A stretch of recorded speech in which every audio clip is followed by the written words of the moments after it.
आज हम खास सर्दी के मौसम वाला पराठा बनाएंगे, मतलब ताज़े हरे मटर का पराठा। पराठे तो अक्सर ही आप आपके घर पे अलग अलग तरीके से बनाते होंगे, लेकिन जो ताज़े मटर का पराठा होता है ना, उसकी तो कुछ बात ही अलग होती है। ये पराठा मुझे तो भी सारे पराठों में सबसे ज़्यादा पसंद आता है। और आज इस पराठे में हम एक ट्विस्ट भी ऐड करने वाले हैं, जिससे आपको ये पराठा इतना ज़्यादा पसंद आएगा कि आप रोज़ ही बनाओगे। इसीलिए रेसिपी लास्ट तक ज़रूर देखिएगा। अगर आपको वीडियो पसंद आए तो लाइक करना ना भूलें और चैनल को सब्सक्राइब भी कीजिएगा। आप चैनल को सब्सक्राइब करोगे तो आने वाली जो रेसिपीज़ है वो भी आपको देखने को मिलेगी, और सब्सक्राइब करना ये भी फ्री है।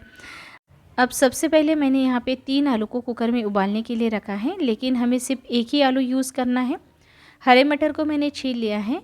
आप बाकी मौसम में अगर ये पराठा बनाना चाहते हो तो फ्रोज़न मटर का यूज़ कर सकते हो, या फिर सूखा वाला मटर जो मिलता है उसे रात भर पानी में भिगोने के लिए रख दीजिएगा, और दूसरे दिन आप उसे कुक करके उसके बाद इस्तेमाल कर सकते हो।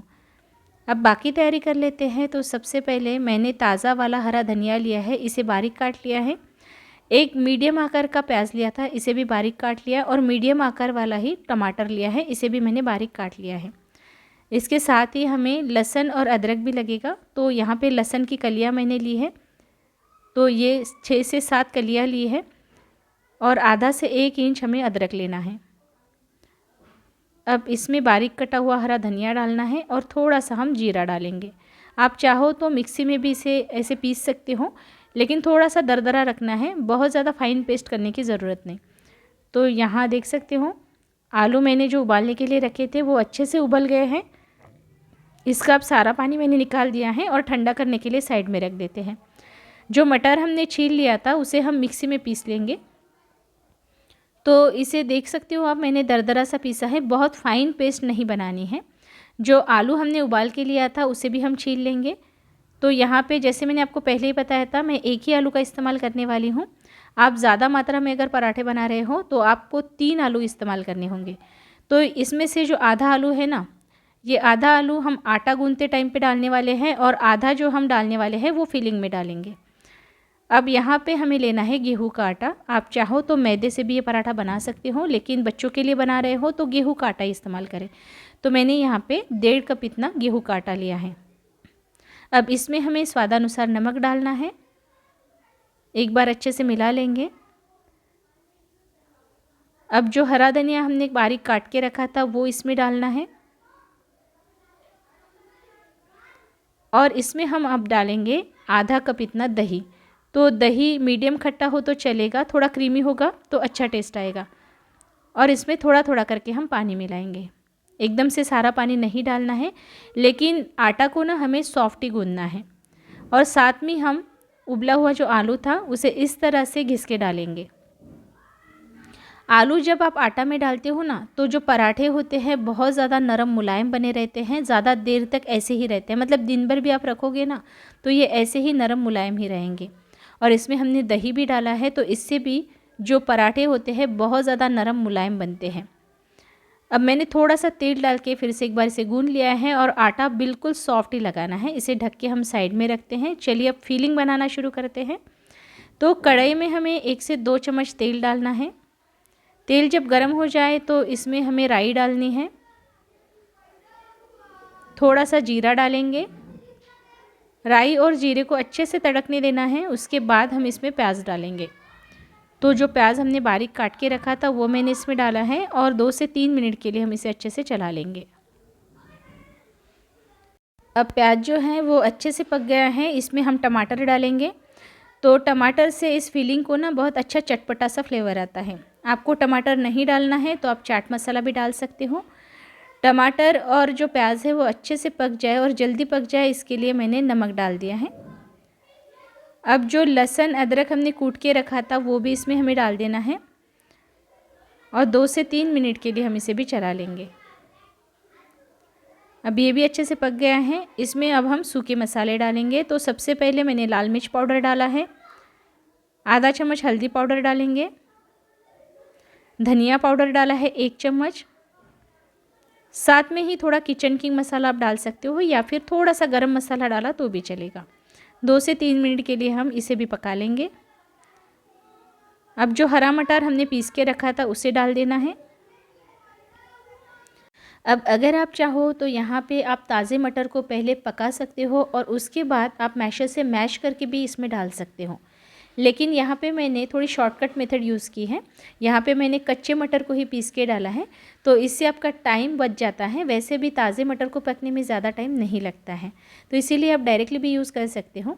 अब आधा उबला हुआ आलू जो हमने साइड में रखा था वो मैंने घिस के इसमें डाल दिया है। नमक हमने पहले ही डाल दिया था, जब हमने टमाटर और प्याज को पकाया था तभी मैंने नमक डाला था, तो अब नमक डालने की कोई ज़रूरत नहीं। तो ये जो पराठा है ना, सिर्फ ये मटर का पराठा नहीं, इसमें सारे फ्लेवर हैं। इसमें आलू का भी फ्लेवर है, इसमें टमाटर का चटपटा सा भी फ्लेवर है। तो आप सोच ही सकते हो इसके पराठे कितने ज़्यादा टेस्टी बनेंगे। अब ढक के हमने 5 से 10 मिनट के लिए इसको अच्छे से पका लिया है, और जितना हो सके ना उतना इस फिलिंग को आपको ड्राई रखना है। पराठे फटने का सबसे पहला और बड़ा रीज़न यही होता है, जो फिलिंग आप अंदर भरते हो उसमें अगर पानी ज़्यादा होगा ना तो पराठे 100% फटते हैं। अब जो आटा हमने गूंद के साइड में रखा था उसे एक बार मैंने अच्छे से गूंद लिया है, और जो फिलिंग है ना अच्छे से ठंडी हो गई है। हमें गरम गरम फिलिंग यूज़ नहीं करनी है, पूरी तरह से ठंडा कर लेना है। इसमें हरा धनिया डाला है। चलिए पराठे बेलना शुरू करते हैं। अब रोटी बनाने के लिए जितने आकार की लोई लेते हैं उतनी ही लोई हमें ले लेनी है, मतलब पराठा जितना बड़ा बनाना है उतनी लोई आपको लेनी है। अब पराठे फटने का दूसरा रीज़न जान लेते हैं। तो आटा जो आप पराठे के लिए लगाते हो ना, वो आपको नरम मुलायम और एक्स्ट्रा सॉफ्ट ही लगाना है।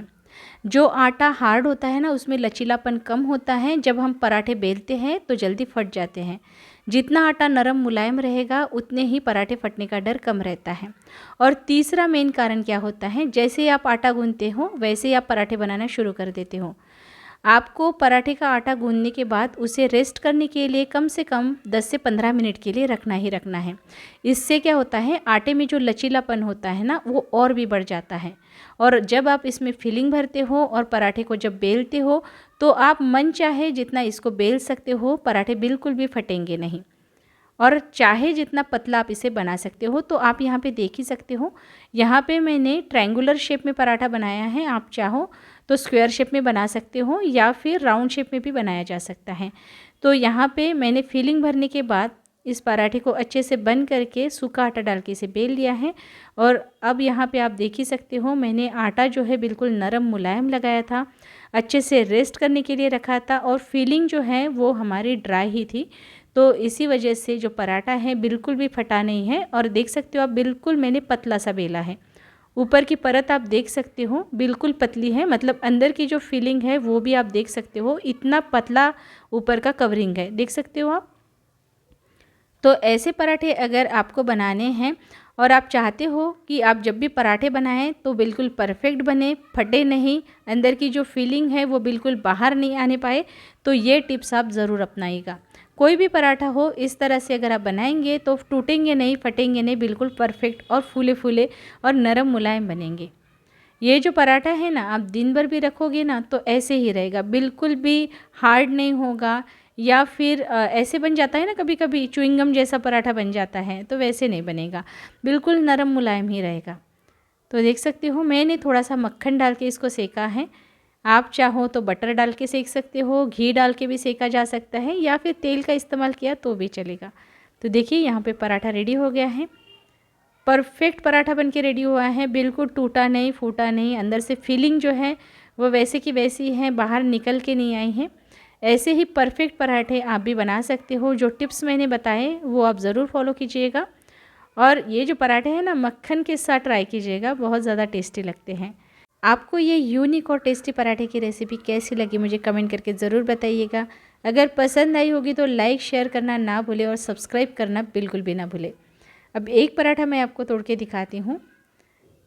तोड़ने से आपको पता चल ही गया होगा कि ये पराठा कितना ज़्यादा नरम मुलायम बना है, और ऊपर की परत देखिए कितनी पतली है, और अंदर का जो फीलिंग है ना वो इतना ज़्यादा टेस्टी है कि आप ये पराठे रोज़ भी खाना पसंद करोगे। ज़रूर ट्राई कीजिएगा। रेसिपी पसंद आई होगी तो लाइक ज़रूर कीजिएगा। Bye bye.